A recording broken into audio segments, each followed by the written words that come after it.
आज के वीडियो में मैं बतात हूँ जिराफ के बारे में। जिराफ ज़्यादातर मैदानी इलाका में छितरे जंगल में पाए जाते। जिराफ के उम्र 10 से 15 साल तक के होते। यह शाकाहारी प्राणी है भैया। एकर वजन 8 क्विंटल से 12 क्विंटल तक के होते।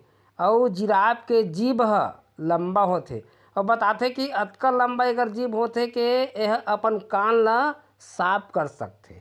और जिराफ के गर्दन लंबा होते और जिराफ भी समूह में रहना पसंद करते। तो हमारे देश के जैसे राष्ट्रीय पशु बाघ हरे, उसने जिराफ तंजानिया देश के राष्ट्रीय पशु है। और हर साल 21 जून के पूरा विश्व में जिराफ दिवस मनाए जाते।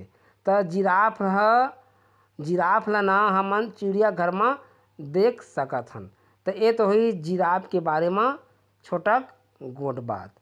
नमस्कार।